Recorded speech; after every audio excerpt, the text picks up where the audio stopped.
Hey guys, tonight we're stepping back into a time when the scent of boiling wort and herbs filled the stone halls of Europe's most peaceful sanctuaries, not churches exactly, but convent breweries. You might think of nuns as quiet, robe-wearing figures tucked behind cloistered walls, gently tending to their prayers and gardens. And yes, that's partly true. But did you know they were also some of the finest brewmasters the medieval world had to offer? Imagine a world where your beer is not just crafted by hand, but prayed over daily and brewed in silence. You arrive at a misty abbey tucked deep in the rolling hills of the Holy Roman Empire. It's morning. A thin fog hugs the ground, the dew making the stones beneath your boots slippery. As you step inside the convent gates, the scent hits you. Toasted grain, yeast, maybe even a little sweet applewood smoke. It's not the incense you expected, it's beer. The nuns are already at work, so before you get comfortable, take a moment to like the video and subscribe, but only if you genuinely enjoy what I do here. And hey, drop your location and local time in the comments, so I know who else is up wandering medieval Europe at this ungodly hour. Now dim the lights, maybe turn on a fan for that soft background hum, and let's ease into tonight's journey together. You follow the soft shuffle of sandals over stone as the nuns carry wooden buckets filled with grain soaked overnight. There. Habits are tied up to keep the fabric clean, practical, not rebellious.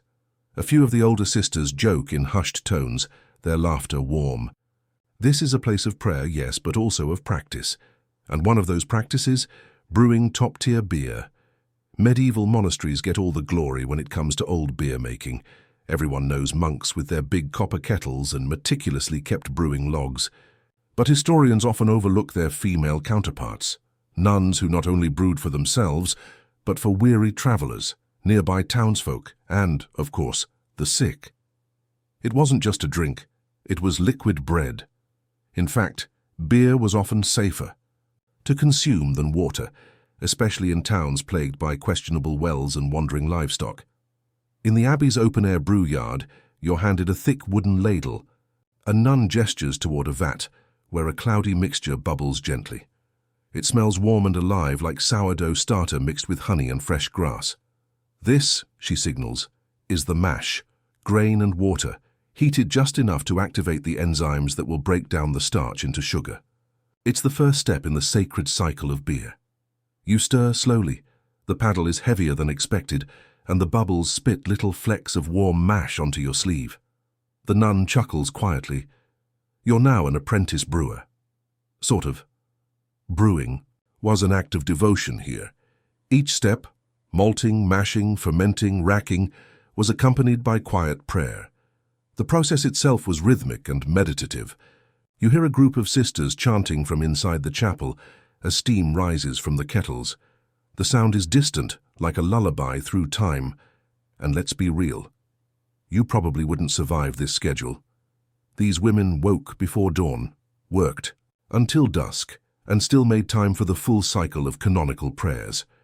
Brewing alone required lugging sacks of barley, stoking fires, tasting for sour batches, and cleaning everything obsessively with hot water, because one bad brew could doom a whole season.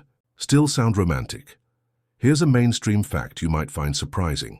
By the 12th century, some nunneries in Germany, Belgium, and northern France were producing enough beer not only for their own communities, but to sell in local markets. They had permits, they paid taxes, they followed purity laws. The Holy Roman paperwork was very real. And here's a quirkier detail. Some abbesses, those are the head nuns by the way, were known to adjust the brewing schedule around full moons, believing it helped with fermentation. It didn't hurt that the moonlit nights made for easier nighttime tasks too. Historians still argue whether this early dominance by nuns in brewing was driven by economic necessity or genuine passion for the craft. Some argue that brewing duties were simply assigned to women because it fit within the domestic domain. Others point to personal records and surviving recipes that hint at a kind of competitive pride. This wasn't just duty. It was legacy. You lean against a low stone wall, the morning sun finally cutting through the fog. A barrel marked with a scratched-in cross rests nearby. One of the younger nuns taps it gently with her ring and winks. "That one," she whispers, "was blessed twice." You smile. There's something almost rebellious about it, a little flicker of joy within this orderly life. And maybe, just maybe, that's what made their beer so memorable. The sun lifts higher over the abbey walls, casting golden light on the worn cobblestones. You trail behind a procession of nuns, moving purposefully toward the smaller building nestled beside the main chapel. From the outside, it might look like a modest storage barn, but once you step through its heavy wooden doors, the aroma gives everything away. Hops, yeast, smoke, and something sweet and earthy all at once. This is the heart of the operation. The cloistered craft. Inside, shafts of sunlight stream through narrow slits in the stone walls, illuminating particles of malt dust drifting lazily in the air. The sisters, each in their well-worn habits and rolled-up sleeves, move with practiced grace. You watch one nun grind malted barley using a giant stone wheel. Another stokes a fire beneath a copper kettle that gurgles and hisses. This isn't just a side chore. This is skilled labor, refined, passed down, perfected. What surprises you most, perhaps, is how organized everything is. The tools hang in precise order on the walls. Wooden paddles, iron hooks, cheesecloths for straining.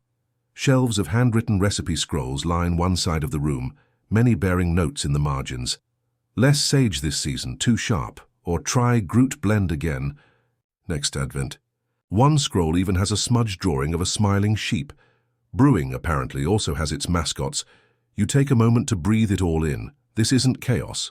It's calm, methodical, sacred even. And it turns out that's part of what made convents so good at brewing, routine. Monasteries and convents alike followed the rule of St. Benedict, a set of guidelines that emphasized labor, humility, and community. Brewing checked every box, but women's brewing in particular flourished in convents for an entirely practical reason. It was one of the few income-generating activities nuns were allowed to manage themselves. They couldn't own property.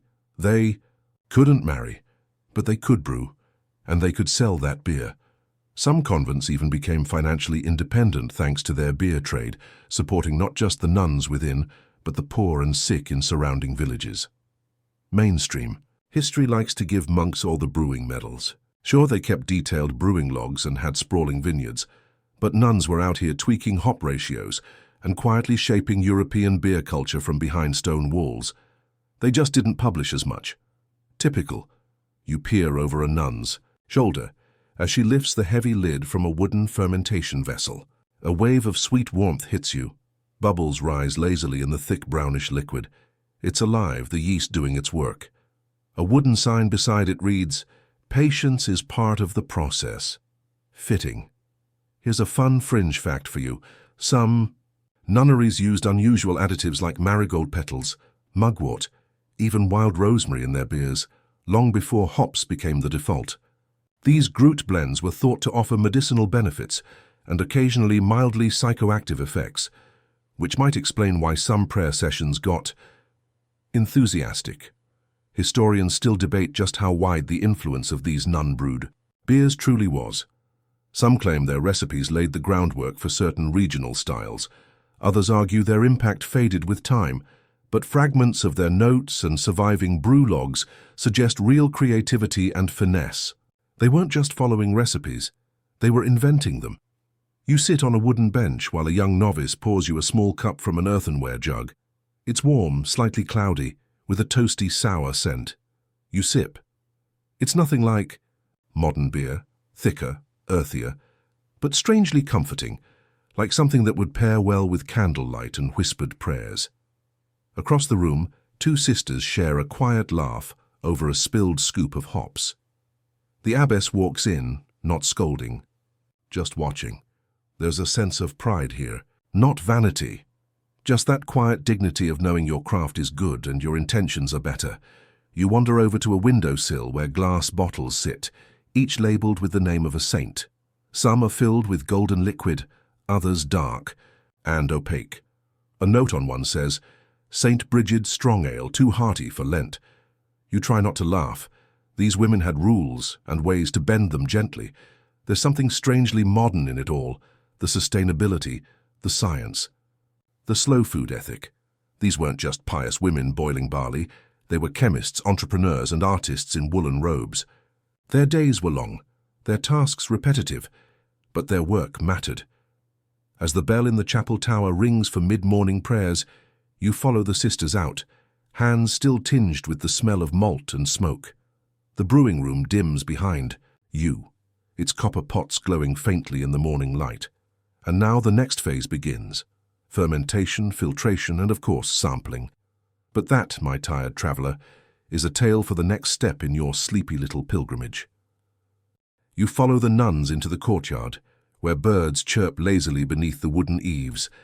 The stone flagstones are warm now underfoot, the sun having finally asserted itself over the morning fog. The brewing room behind you has grown quiet, its barrels sealed and kettles scrubbed. But the day is far from over. You glance at a weathered parchment nailed to the inner wall of the cloister. Today's schedule, written in careful Latin: Lauds at sunrise, prime before breakfast, terce before brewing, and sext just after. Slotted, neatly between prayers and chores, beer. Brewing, you realize, was not some chaotic burst of artistry. It was baked into the monastic rhythm of life. And now it's time for one of the most critical steps of all: fermentation. The sisters file into a low barrel-ceilinged cellar.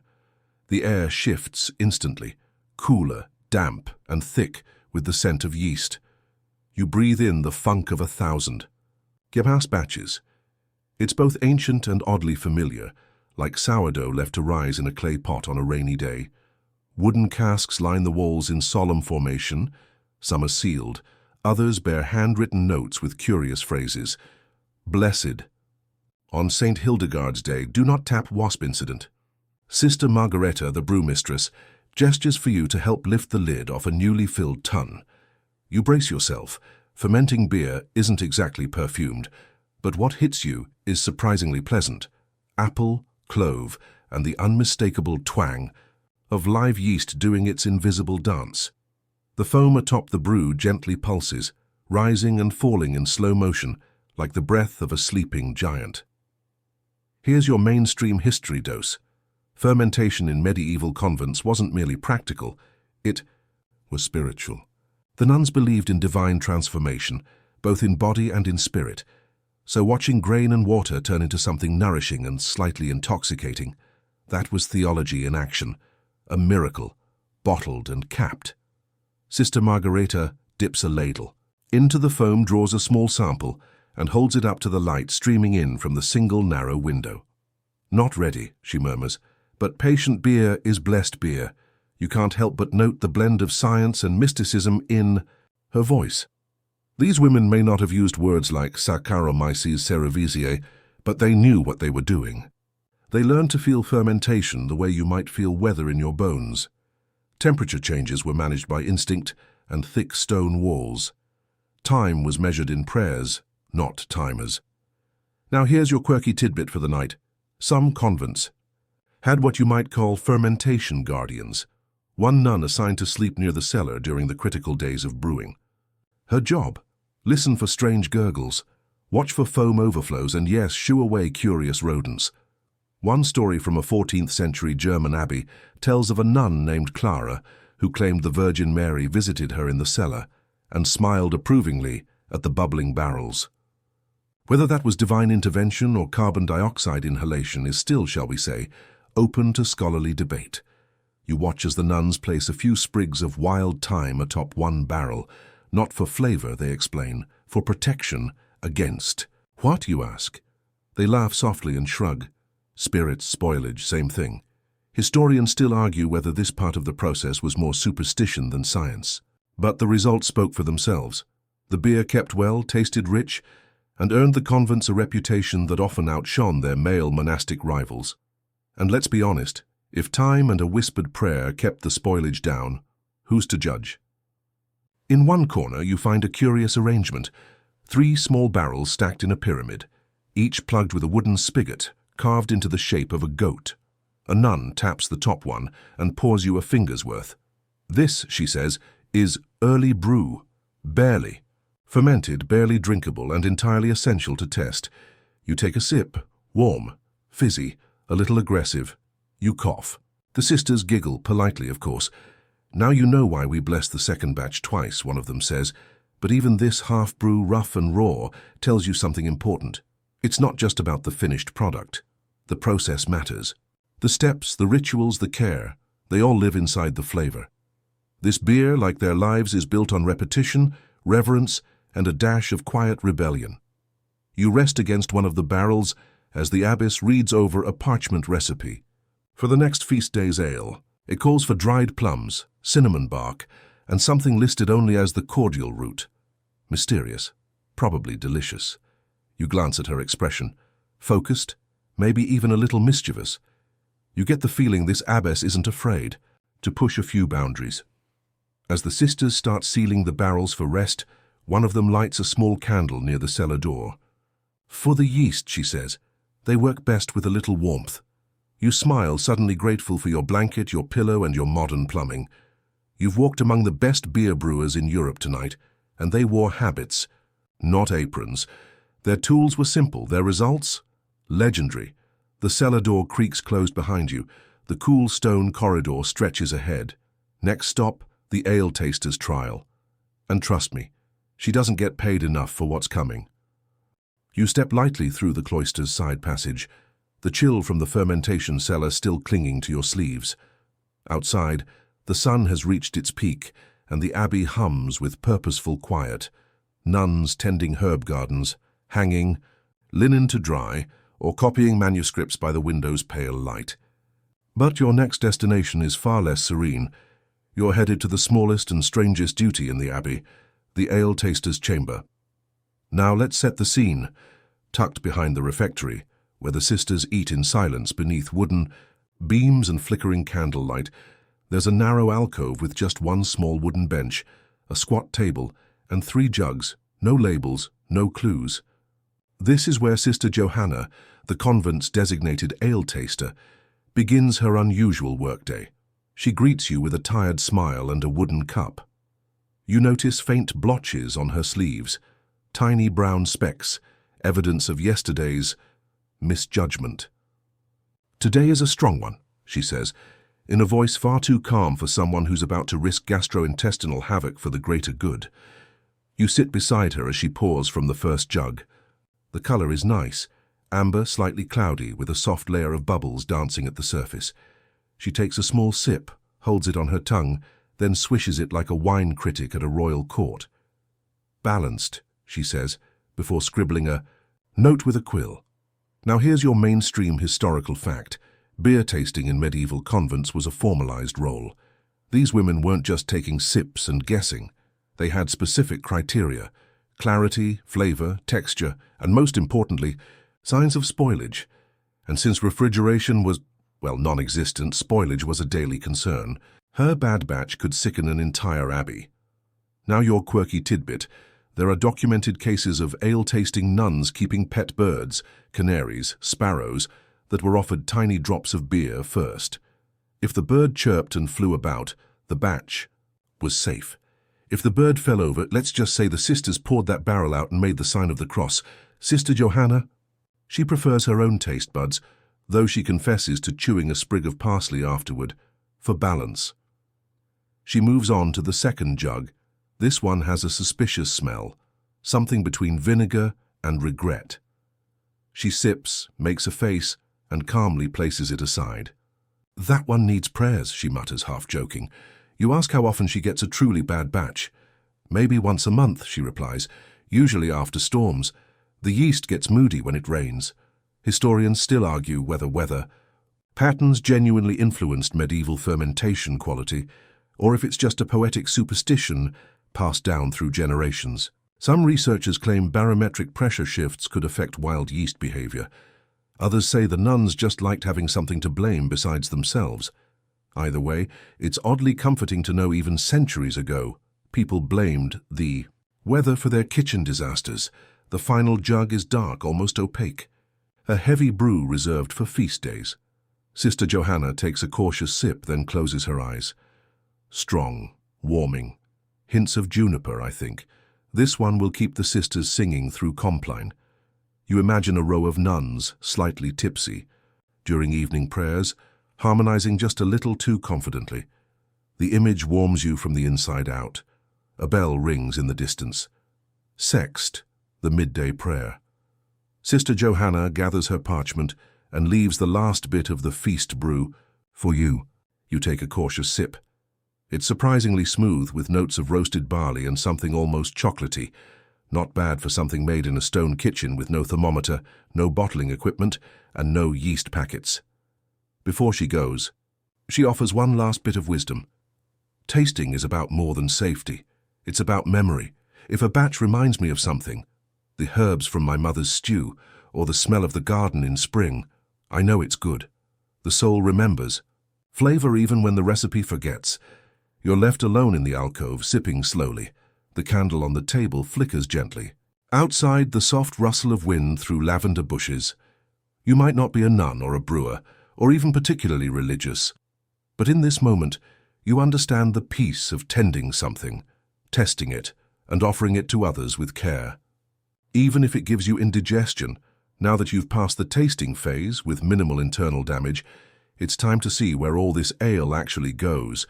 And it turns out, these nuns were far more enterprising than anyone expected.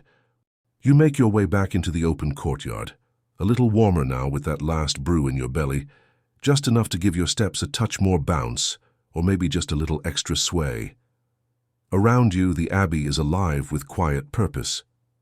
Laundry flaps lazily on the line, herbs dry on racks in the sun. A novice reads aloud from a psalter as chickens poke around the garden beds. But you're headed somewhere else. The convent's south gate opens to a narrow, rutted path that winds toward the village below. And at this hour, that path is full of movement. 2 sturdy handcarts rumble forward, each packed to the brim with barrels of nun-brewed ale. Sister Isadora walks beside them, sleeves rolled, habit tucked. She nods at you like you're expected to lend a hand. You do. The cart handle is worn smooth from years of use. This is the quiet capitalism of cloistered life. Here's your mainstream fact. By the 13th century, many convents had obtained special permission from local bishops or even royal charters allowing them to sell surplus beer to surrounding towns. These weren't backdoor sales or under-the-veil black markets. They were formal, taxed, and entirely respectable. In some parts of Flanders and the Rhineland, nunneries became known not just as places of piety, but of reliable, high-quality ale. They weren't just producing out of necessity. They were competing with monks, with secular brewers, and even with tavern owners, and they were winning. The cart rolls along the hill, bumping through patches of mud and loose gravel. A second nun waves from behind, calling out reminders about barrel placement. Strong ale on top, mild ale for the sick on the bottom. Each batch has a buyer, a purpose, a destination. You ask Sister Isadora how they keep track of orders. She pulls a small leather-bound notebook from her belt. Inside are pages filled with looping, meticulous script, names, quantities, coins owed, delivery days. This isn't divine providence, it's logistics, and it's all run by women in sandals. Here's a quirky tidbit. Some convents had hand-carved tokens they used as IOUs. Villagers who couldn't pay in silver left behind a wooden chip marked with a symbol, a tree, a cross, a simple X. These tokens were kept in a locked coffer until the person returned with goods or coins. Beer credit, 13th century style. As the village comes into view, you start to smell it, smoke from the baker's oven, animals in the fields, and the unmistakable tang of people living very close together. It's not glamorous, but it's not unpleasant either. The sisters roll the cart straight into the square, where a small crowd gathers. A woman with a crooked hat takes a barrel and hands over a chicken. A man with a cough requests the lighter ale. For his lungs, he says. A child offers a basket of eggs in exchange for a tiny ceramic cup filled to the brim. The sisters don't flinch. This is how trade works when currency is scarce and trust matters more. Historians still argue whether this level of economic freedom was typical or rare. Some claim these nunneries operated in unique liberalized corners of the medieval world. Others believe more convents quietly did the same, their records lost or deliberately erased as later church reforms clamped down. Either way, what's clear is this. These nuns weren't waiting for permission. They were already making deals. Setting prices, managing supply chains. Back at the cart, you sit for a moment and watch the exchange unfold. It's a well-oiled machine, better than many modern food trucks. A nun pours, another takes note, a third blesses a barrel before it's rolled away. You notice, too, that people smile when they see the nuns. This isn't begrudging trade, it's relationship. The beer may be good, but the trust is better. Sister, Isadora hands you a small cup, left over from a cracked jug they can't sell. You sip. It's cool, crisp, faintly herbal. You ask what's in it. Angelica root, she says, helps the stomach, and the soul, if you believe the old stories. You do in this moment. As the carts empty and the sisters gather up their ledgers and sacks of goods, you help push the now lightened cart back toward the abbey. The sun is drifting westward, casting long shadows across the fields. There's a quiet dignity in it all, a life lived slowly, deliberately, yet not without ambition. These women prayed, yes, but they also brewed, traded, bargained, and ran a network more efficient than most feudal lords. And tomorrow, they'll do it all again. Up ahead, the abbey's stone arch glows in the golden light. You pass through it, with the ease of someone who now knows the rhythm of this place. But your journey isn't over yet, because the beer brewed for healing is next. And some of the abbey's strongest batches were poured not into mugs, but into medicine. You return to the abbey just as the bells begin to chime for nun. Late afternoon prayers, but instead of joining the procession toward the chapel, your guide this time is an older nun named Sister Benedicta. She moves slowly, her cane tapping, out a steady rhythm against the flagstones. Come, she says softly, let me show you where the real miracles happen. She leads you into the infirmary, a quiet wing just off the main courtyard, shaded by grapevines and herbs growing in raised stone beds.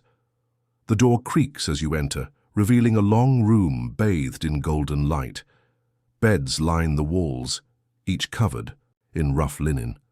The scent is clean but earthy, rosemary, beeswax, and the faint musk of damp stone. It feels more like a medieval apothecary than a hospital, which in a way it is.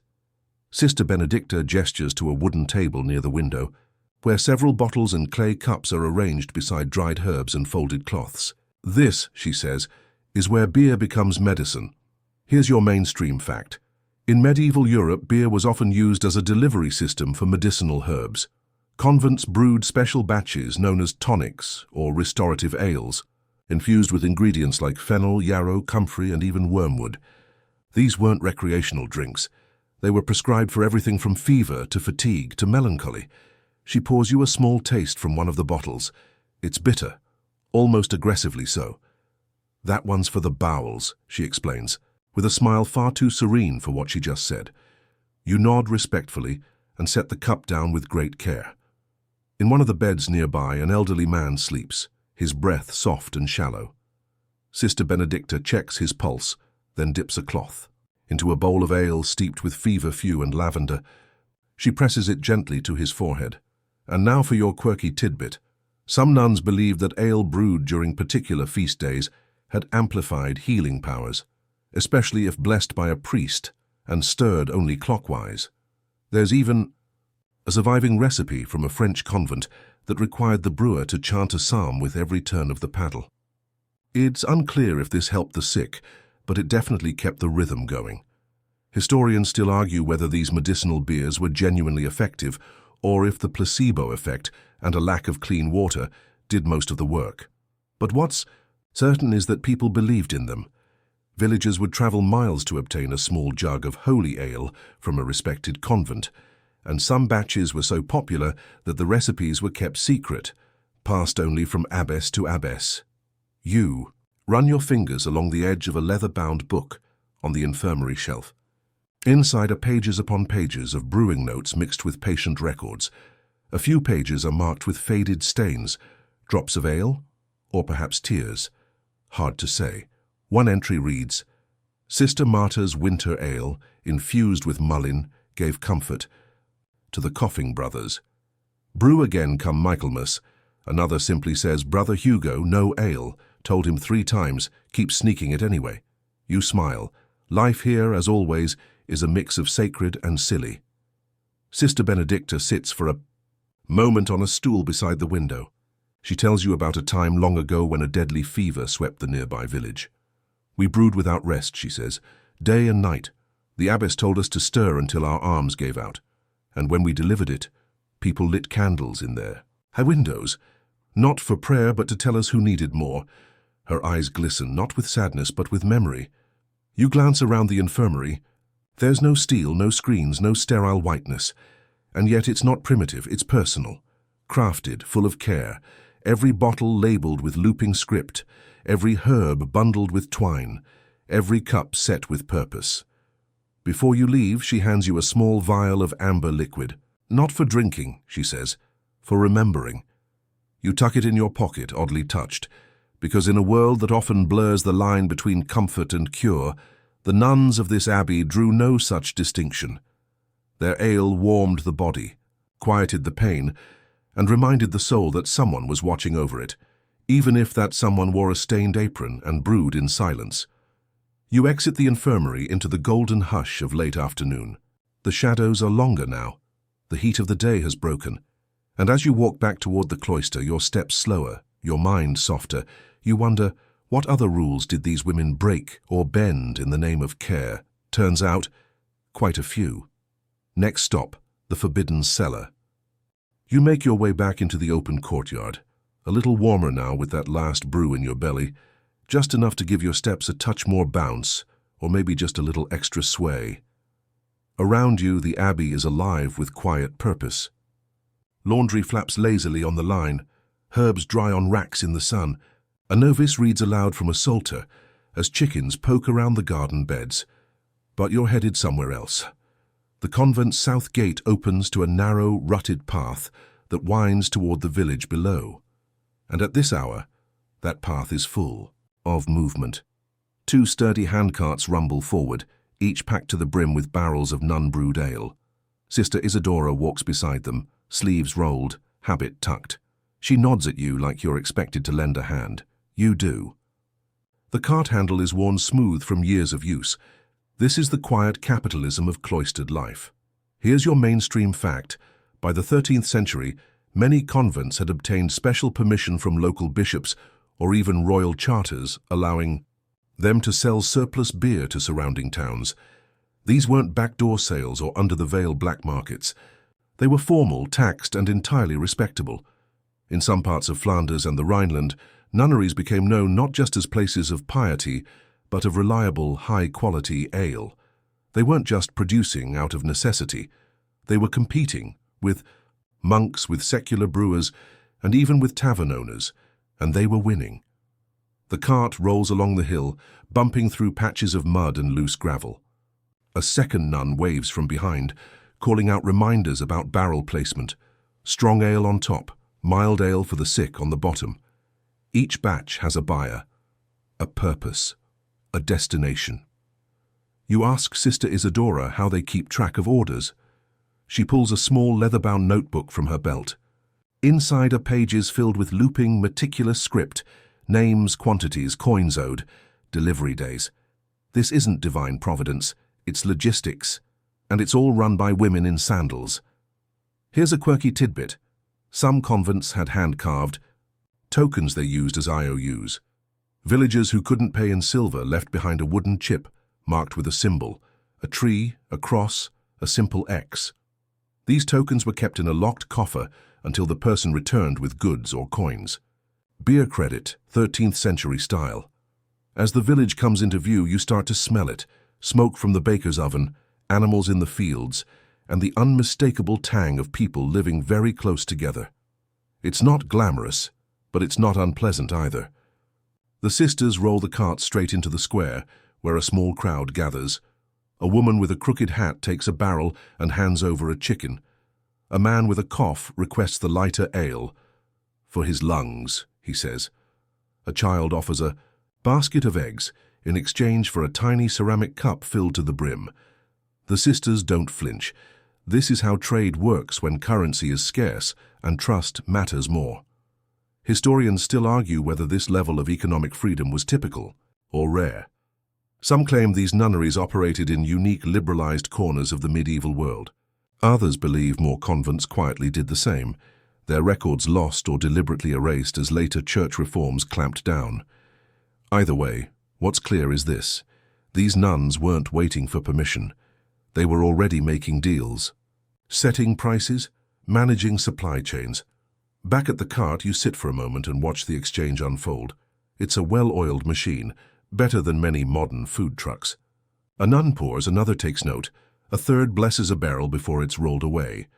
You notice, too, that people smile when they see the nuns. This isn't begrudging trade, it's relationship. The beer may be good, but the trust is better. Sister, Isadora hands you a small cup, left over from a cracked jug they can't sell. You sip. It's cool, crisp, faintly herbal. You ask what's in it. Angelica root, she says, helps the stomach, and the soul, if you believe the old stories. You do in this moment. As the carts empty and the sisters gather up their ledgers and sacks of goods, you help push the now lightened cart back toward the abbey. The sun is drifting westward, casting long shadows across the fields. There's a quiet dignity in it all, a life lived slowly, deliberately, yet not without ambition. These women prayed, yes, but they also brewed, traded, bargained, and ran a network more efficient than most feudal lords. And tomorrow, they'll do it all again. Up ahead, the abbey's stone arch glows in the golden light. You pass through it, with the ease of someone who now knows the rhythm of this place. But your journey isn't over yet, because the beer brewed for healing is next. And some of the abbey's strongest batches were poured not into mugs, but into medicine. You return to the abbey just as the bells begin to chime for none. Late afternoon prayers, but instead of joining the procession toward the chapel, your guide this time is an older nun named Sister Benedicta. She moves slowly, her cane tapping, out a steady rhythm against the flagstones. "Come," she says softly, "let me show you where the real miracles happen." She leads you into the infirmary, a quiet wing just off the main courtyard, shaded by grapevines and herbs growing in raised stone beds. The door creaks as you enter, revealing a long room bathed in golden light. Beds line the walls, each covered in rough linen. The scent is clean but earthy, rosemary, beeswax, and the faint musk of damp stone. It feels more like a medieval apothecary than a hospital, which in a way it is. Sister Benedicta gestures to a wooden table near the window, where several bottles and clay cups are arranged beside dried herbs and folded cloths. "This," she says, "is where beer becomes medicine. Here's your mainstream fact. In medieval Europe, beer was often used as a delivery system for medicinal herbs. Convents brewed special batches known as tonics or restorative ales, infused with ingredients like fennel, yarrow, comfrey, and even wormwood. These weren't recreational drinks. They were prescribed for everything from fever to fatigue to melancholy. She pours you a small taste from one of the bottles. It's bitter, almost aggressively so. "That one's for the bowels," she explains, with a smile far too serene for what she just said. You nod respectfully and set the cup down with great care. In one of the beds nearby, an elderly man sleeps, his breath soft and shallow.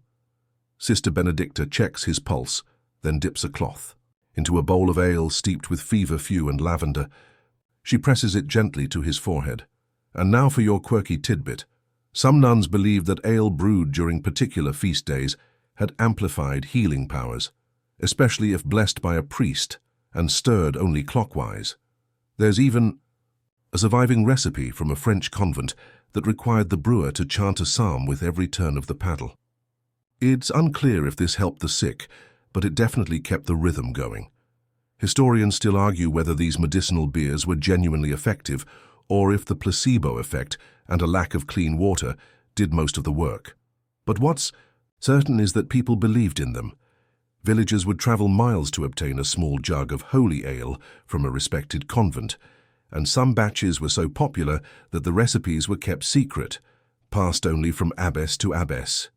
You run your fingers along the edge of a leather-bound book on the infirmary shelf. Inside are pages upon pages of brewing notes mixed with patient records.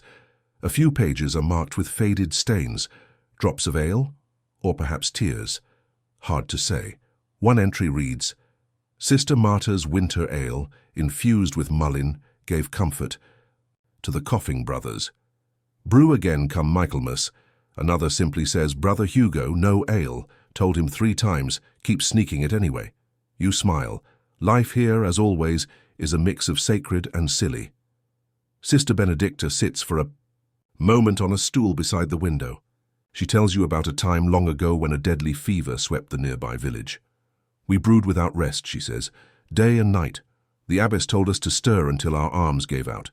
And when we delivered it, people lit candles in their windows, not for prayer but to tell us who needed more. Her eyes glisten, not with sadness but with memory.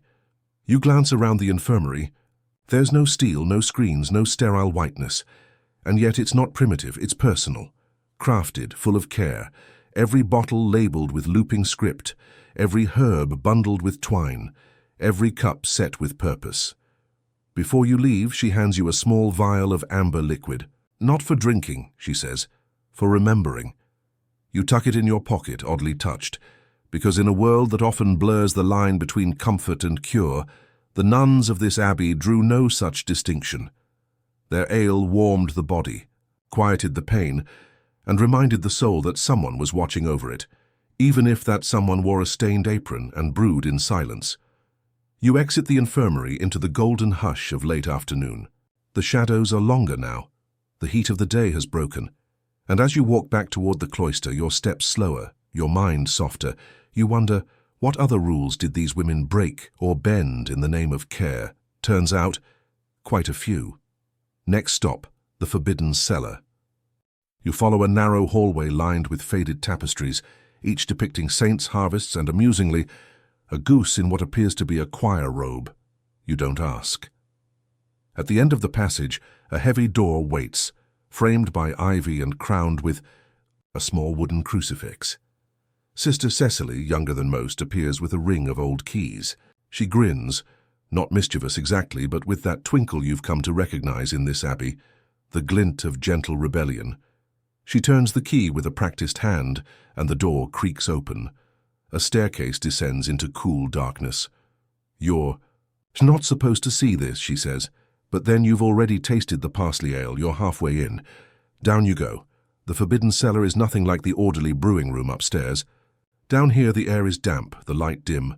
Racks of dusty bottles line the walls. Some are sealed with wax. Others bear cryptic labels in Latin, Greek, or something older still. You spot symbols, crescent moons, suns with faces, a stag inside. A ring. This is the nuns' secret laboratory. Here's your mainstream history moment. Medieval convents, despite their rules, often doubled as places of experimentation, especially when it came to herbs, fermentation, and remedies.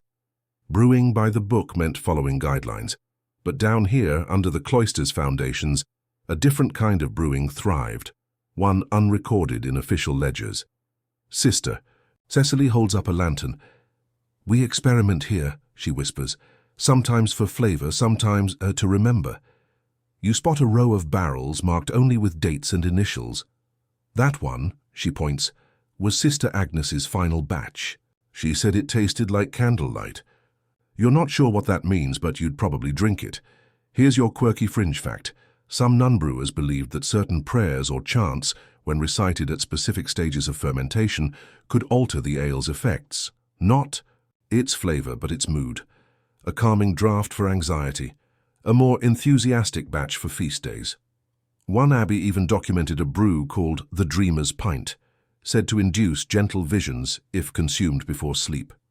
Whether it was the herbs or the imagination remains, shall we say, undetermined. Historians still argue whether these recipes represent genuine proto-pharmaceutical craft or simply wishful thinking filtered through deeply faithful lives.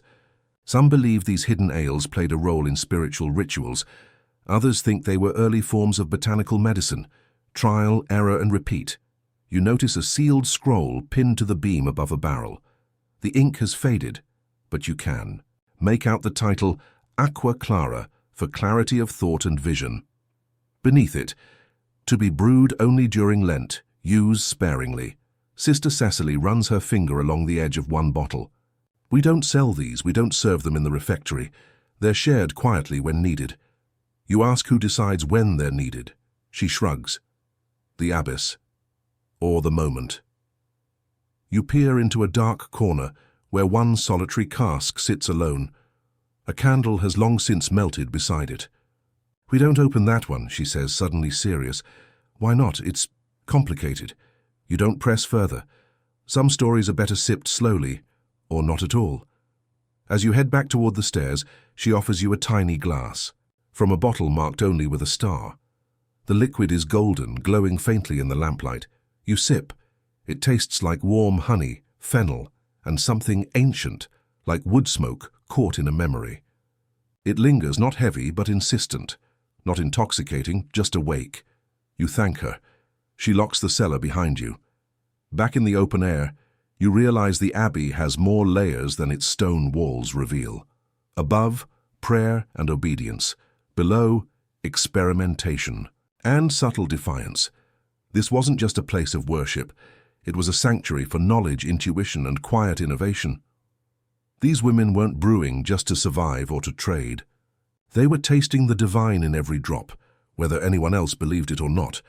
Now that you've peeked into their secrets, it's time to meet the abbess behind it all, the one who kept order and chaos in perfect balance, with a recipe, book in one hand and a quill in the other. And yes, she's probably going to ask why you were in the cellar. You're summoned just before Vespers. The abbey bell tolls 7 slow, sonorous notes, and as the sound ripples across the worn stones and leafy archways, a novice appears at your elbow. "The abbess will see you now," she says. Her voice is polite, but there's a trace of amusement in it, like someone who knows you've been somewhere you shouldn't. You follow her through a quiet corridor that smells of lavender and old books. A door stands at the end, carved with a wheat stalk, a quill, and a modest cross. No title, no name, just symbols that say, "Here lives someone who blends devotion, discipline, and maybe a hint of daring." The door opens, and there she is, the brewmaster, abbess. She's older, of course. Her silver hair is braided neatly under her veil, and her face is lined with the kind of expression you only earn from decades of patience and unspoken opinions. Her robes are simple, but her belt holds a ring of tiny wooden spoons, each worn smooth from years of stirring and testing. A recipe journal lies open on her desk, half filled with notes written in 2 languages, Latin and Old High German. She gestures to a wooden chair across from her. "You sit." "I hear you've been to the cellar," she says without looking up from her writing. You nod. She sets down her quill, looks at you with eyes sharp enough to taste mash with. "Did you take anything?" You hesitate, then pull out the tiny glass vial Sister Benedicta gave you. The abbess studies it, then nods slowly. "That one's allowed, good for reflection and mild headaches." She leans back in her chair, a small smile tugging at the corners of her mouth. "You've seen the outer abbey, the brewing, the tasting, the trade. But I suspect what you really want to understand is why we've done it this way for so long. You do, so she tells you. Here's your mainstream fact. While most medieval abbesses were administrative leaders, some, especially in larger, wealthier convents, were also scholars, physicians, and yes, brewmasters. Their influence extended beyond the abbey walls. Their recipes were copied, their instructions followed, and their methods passed from one generation of sisters to the next. The abbess opens her journal and turns to a page labeled Winter Feast, Year of Our Lord 1372. It's a recipe for a dark-spiced ale with a margin note that reads, "Too bitter, add fig." You smile at the simplicity of the correction. "We record everything," she says. "Not just ingredients, decisions, accidents, results. A good brew is a teacher, a bad one is a prophet. And now for your quirky tidbit, this very abbess, yes, the one now pouring you a cup of ale from a plain jug, once served as a taste consultant for a bishop's coronation feast. She rewrote 3 ancient monastic recipes using regional herbs and saved the bishop's honor after a rival monastery's keg turned sour. She never took credit, but the recipe's margin reads simply, 'Served to his grace, no one died.' Historians still debate whether this kind of female authority in brewing was widespread or rare. Some convents kept records so meticulously that we can trace their entire brewing lineage from one abbess to another. Others were erased by time, politics, or reforms that viewed strong women and strong ale with equal suspicion. The abbess hands you the cup. You sip. It's warm, mildly, spicy, with a velvety sweetness that creeps in like the first notes of a lullaby. You close your eyes. It tastes like cinnamon, toasted grain, and something intangible. Patience, perhaps. Brewing, she says, is not just about the drink. It's about stewardship, of time, of community, of the body. She looks out the window, where the nuns gather slowly for vespers. This place runs not on prayer alone, but on care. In each batch we stir in silence. We wait with purpose. We offer it freely, knowing we'll never see most of the mouths it touches. She pauses, then adds, but we still make it good. You sit quietly as the bells toll again. The abbess does not dismiss you. She simply returns to her journal, scribbling something you can't quite read. As you rise to go, she says, you'll sleep better tonight. Ale helps, but so does purpose. You nod and leave her in peace, the taste of her words as rich as the brew. Outside, the sky has darkened. Lamps glow along the cloister walkways. The nuns move like shadows, gathering for evening song. And somewhere behind you, a spoon stirs in quiet circles, drawing one more sacred brew into being. Tomorrow, the legends begin. Because no great abbey survives without a few myths, and one or two miraculous hangovers. Night has slipped in quietly, like a cat through the abbey's garden gate.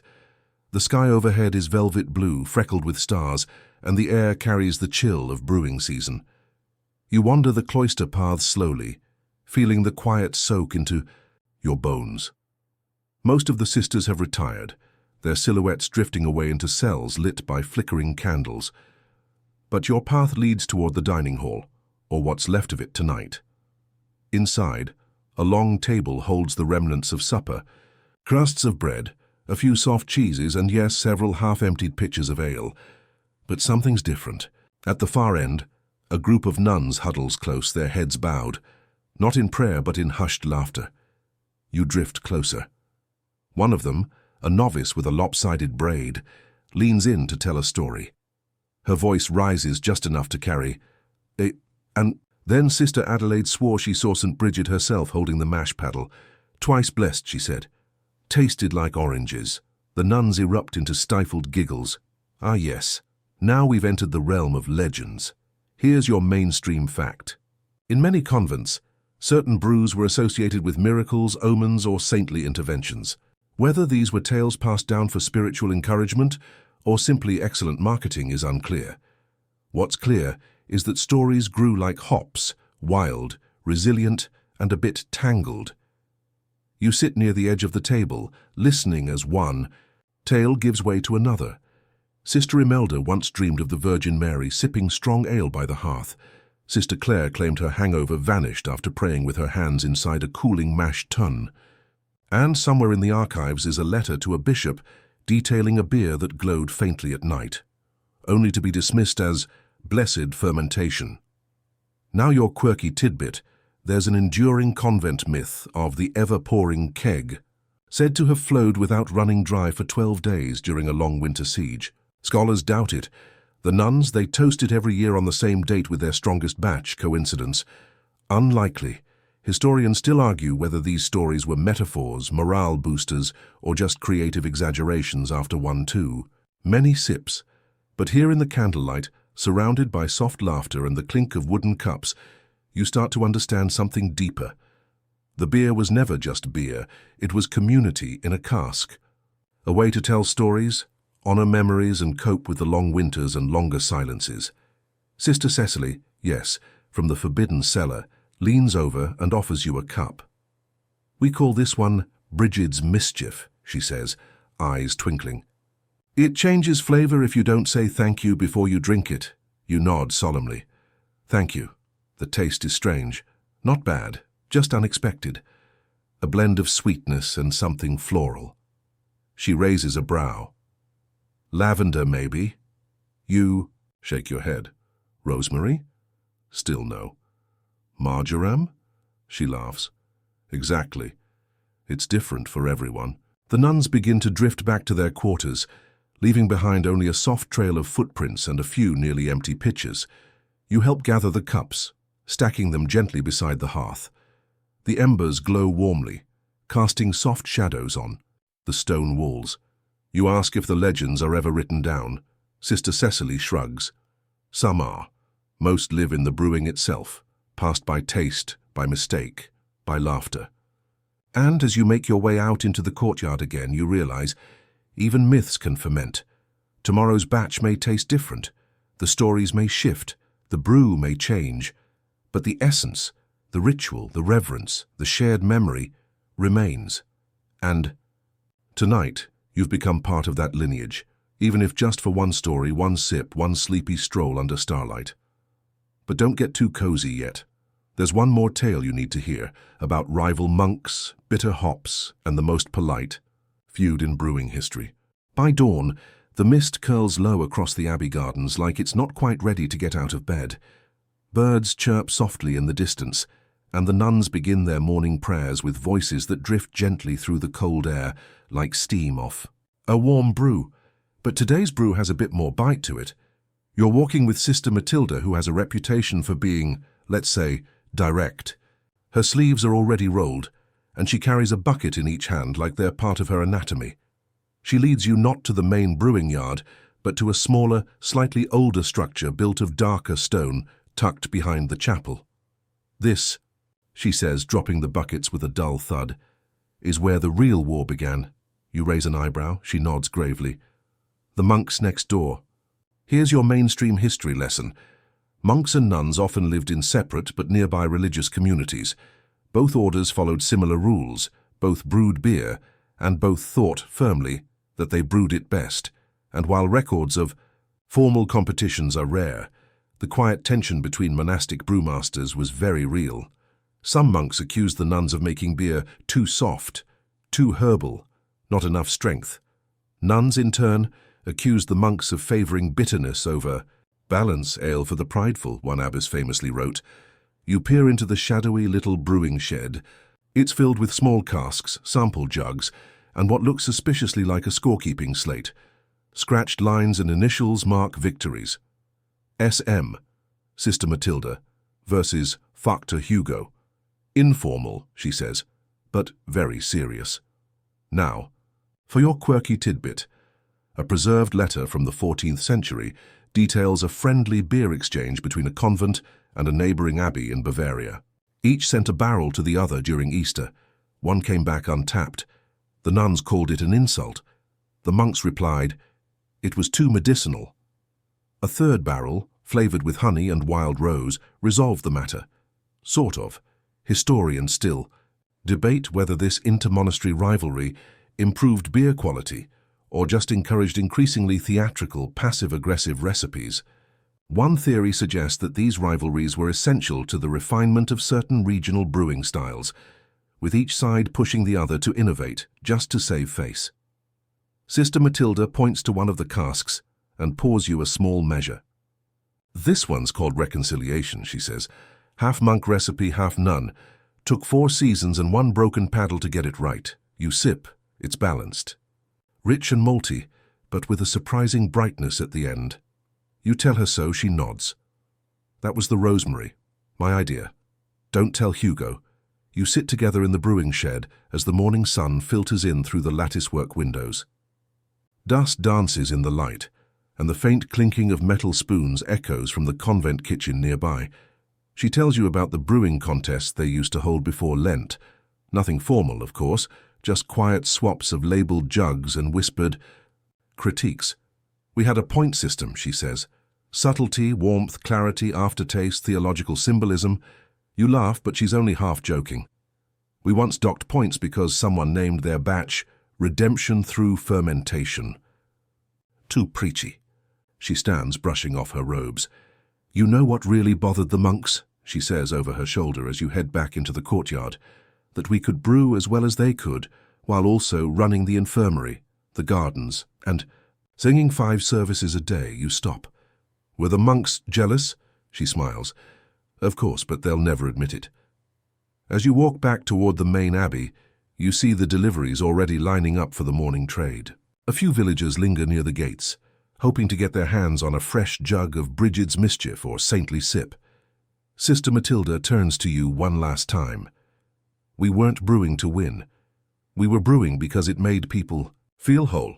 But if we happen to win along the way, she shrugs, so be it. You watch her disappear into the main hall, sleeves still rolled as the bells begin to toll once more. There's something deeply satisfying about a rivalry that produces such goodness. A quiet contest with no real losers, only better brews. And as the day warms, you feel it again, that deep, abiding truth of this abbey. Here everything is done with care, even the competition. Now the time has come to meet the abbess of the past, the one whose handwritten notes shaped centuries of brewing leadership and something that might even pass for a miracle, because some recipes don't just survive, they become sacred. It's just before dawn again, your second morning in the abbey, and it's beginning to feel like home, or at least like a very quiet, well-organized co-op that happens to be run by extremely competent women in wool robes. The dew clings to the garden's lavender bushes, and your breath clouds slightly in the cold. You're standing once again near the brew yard, and today, something's different. There's a hush, not the sacred kind, but the kind that happens when something has gone slightly wrong. Sister Hildegund is peering into a mash tun, her eyebrows arched like an architect who just discovered someone put a skylight in the basement. The heat was too low, she mutters. Again. You inch closer. The mixture inside the tun looks sluggish, less like mash and more like confused oatmeal. Batch might sour, another sister says, her voice tight. A low-level brewing emergency. Here's your mainstream historical fact. Medieval brewers didn't have thermometers.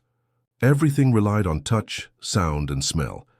Heat control was tricky at best, disastrous at worst. One wrong move, too cool or too hot, and the enzymes in the malt wouldn't activate properly. The result?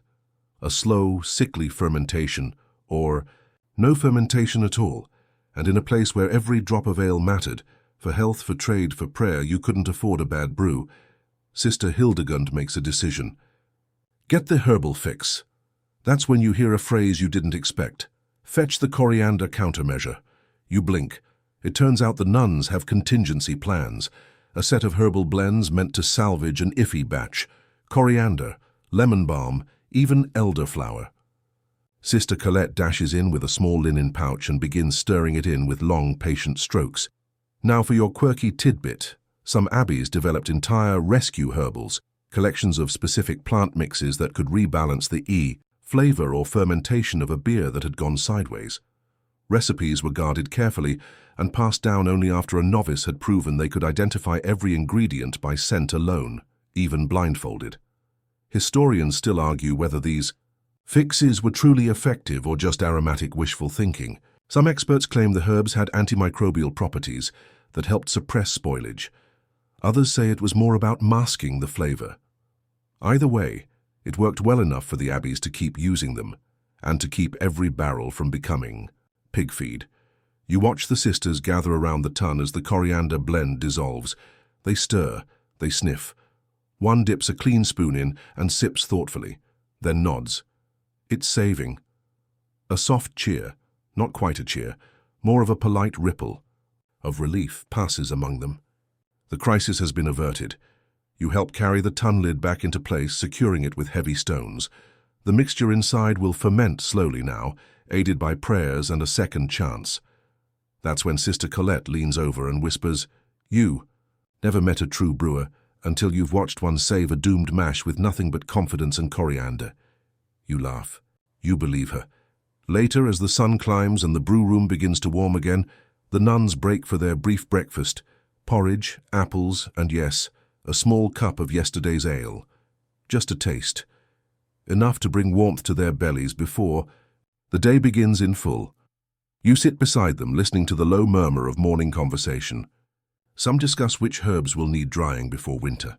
Others pass along a fresh recipe scrawled on the back of a prayer card. And then the conversation drifts, as it always does, to saints, storms, and that one time a sheep got drunk and refused to leave the chapel. Sister Hildegund raises her cup to rescues. The rest join in, to coriander. You sip with them, and in that moment, you understand something simple but profound. Brewing is rarely perfect. Neither is life. But if you stir gently, keep your heat steady, and know which herbs to reach for, you can save almost anything. Even a batch gone bad, even a tired spirit, even a Tuesday. Outside, the bells ring again, and somewhere in the back of the brew room, a fresh cask is labelled with a new name, Hildegund's Fix. By now you move through the abbey like someone who belongs. The nuns nod when you pass. The chickens no longer scatter when you cross the courtyard. You even know which herb not to step on. It's the rue. It smells like sharp regret. But today, you're headed to a very different kind of brewing story, one not found in scrolls or carved into casks, but whispered carefully like a secret recipe. Because not all brewing was about health, or trade, or even competition.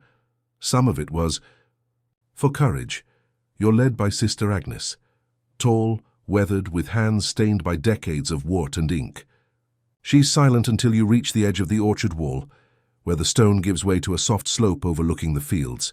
There, beneath a linden tree, sits a small wooden bench and a buried ceramic jug. She uncovers it without a word. "This one's not on the books," she says. She pulls the cork. The smell is instantly different, less ale, more warmth, like cloves and caramel with something smoky underneath. "We called it Companion's Brew," she says, pouring you a sip. "It was made only for farewells." You take a seat beside her. Here's your mainstream history fact. Throughout medieval Europe, religious communities often used shared rituals to mark significant transitions, death, departure, even the taking of final vows. In some abbeys, special brews were reserved for these rare moments, not for celebration, not for mourning, for marking, for remembrance. The taste is soft and bittersweet. There's honey, yes, but also thyme, and a hint of something like dried pear. You say as much. Sister Agnes smiles. That was for memory. Now here's your quirky detail. One surviving abbey journal refers to a brew so tied to grief that it was only ever made at night. No light was permitted during the stirring. The idea was to brew in the dark, so that whatever pain one carried could pass through the ale and dissipate in the steam. It was called nocturne. Only a handful of recipes remain, and none with precise measurements. Historians still argue whether these brews were meant for emotional comfort or simply strong enough to numb you for a while. Some even speculate that their unusual fermentation schedules, days longer than usual with oddly timed additions, mirrored mourning rituals, giving the sisters a tangible task in the wake of loss. Sister Agnes offers you a second pour, and this time she drinks too. "We made a batch for Sister Verena the year she lost her brother. He was a fisherman caught in a storm. We couldn't go to the funeral, but we brewed." She said the scent of the wort reminded her of his cloak. Damp and full of sea. You sit in silence for a while, the wind stirring the linden leaves above. The orchard rustles gently around you. The fields stretch far into the horizon. It's peaceful in that heavy, final way. "It helped," she says at last. "Not just her. All of us." You ask how often they brew it now. "Rarely," she replies. "But the recipe's there, tucked inside the abbess's book under a flap." You smile. "Of course it is." As you rise to go, Sister Agnes pours the last drops of the brew into the grass near the roots of the tree. "For companions no longer with us," she whispers. You walk back slowly, the jug left behind like a gravestone of flavor and memory. At the edge of the courtyard, the other sisters are preparing the evening meal. Bread is sliced, herbs are chopped, a fresh cask is tapped. Life, as it always does, moves forward. But now you carry something deeper, a reminder that brewing wasn't just for the body. It was for the heart, the spirit, the memory of laughter and loss, woven together in barley and thyme. Next, you'll visit the spot where all those stories began, the place where the abbey first brewed its very first batch. Long before scrolls, long before recipes, when all they had was prayer, fire, and faith. The evening light softens the edges of the abbey as you walk the familiar path toward the far end of the garden, past the orchard, the cloister walk, and the brewing sheds, toward the place where ivy overtakes stone and history breathes just a little louder. You're heading to the ruins. Here time has left its fingerprints gently, Worn stone arches stand like ribs of a forgotten chapel, vines curl around the mossy remnants of a once bustling wing, and in the centre sits a circular stone bench. Above, a hawthorn tree leans protectively over the site, its white blossoms scattered across the grass like prayers no one bothered to collect. This is where the original alehouse stood. No walls remain, just the stone outlines of foundations, and yet you feel its presence. The way one always feels places where hands once worked, where laughter once echoed, where the air once carried the scent of barley and warmth and life. Sister Colette joins you here. She carries a small jug, aged clay, etched faintly with the abbey symbol, 3 interlocking loops. She pours 2 cups, earthenware mismatched, beautiful in their imperfection. "This is the last of this year's Saint's Reserve," she says softly. "Made with grain from the field we thought would fail. It didn't. You both raise your cups, no grand speeches, just a quiet clink. Here's your final mainstream historical fact. Some convents brewed a special reserve batch each year, not for sale, not for medicine, not even for ceremony. It was for the sisters alone, a communal reward, a sacred indulgence. Proof that even in lives of simplicity and sacrifice, joy had its rightful place. The ale is smooth, golden, slightly citrusy with a dry finish that makes you want another sip before the first one's gone. You savor it, not for the taste, though that helps, but because you've now walked the whole journey, from mash to memory, from cellar to story, from grain to grace. Now your final quirky tidbit. In some abbeys it was tradition to leave a small offering of the final brew beside a statue of the Virgin Mary, not as worship but as thanks, an acknowledgement that brewing, like faith, was a partnership. You could do everything right and still, the yeast might not rise, the ale might sour, the batch might spoil, but when it worked, when it sang, that was a gift. Historians still argue whether these rituals were theological, superstitious, or simply expressions of deep gratitude. But you've seen enough now to know the truth lies in the doing. You sit in the ruins until the last of the light fades. The stones cool beneath you. A night bird calls from the hedgerow. Somewhere a barrel creaks softly, shifting in the darkness like it too is settling down to sleep. And this, you realize, is the perfect ending. Not dramatic, not loud, just a sip, a silence, and the soft, slow comfort of things made with care. The night deepens and the abbey grows still. Somewhere a candle gutters out with a whisper. The stones of the cloister exhale the day's heat, releasing it into the dark like a sigh. Overhead the stars turn slowly in their ancient rhythm, oblivious to your little journey, but somehow also part of it. You walk one last time through the quiet paths, the scent of hops and hearth still clinging faintly to your sleeves. You feel the stone beneath your feet, hear the soft rustle of robes behind thick wooden doors, and sense the centuries folding around you like a blanket stitched from whispered songs and silent service. Let your breath slow. Let your thoughts wander. Let the taste of ancient ale linger not just on your tongue, but in your memory. You've walked among women who brewed not for fame, not for wealth, but because they believed in the beauty of careful things, of things done slowly, done together, done with purpose, and in doing so they left a mark on history, as enduring as any cathedral or crown. So let yourself drift now, carried by the hum of fermenting barrels and whispered legends. The world can wait. The scrolls will still be here. The brew will rise. Again, but for now your cup is empty. Your eyes are heavy and the abbey, like you, is at rest. Good night.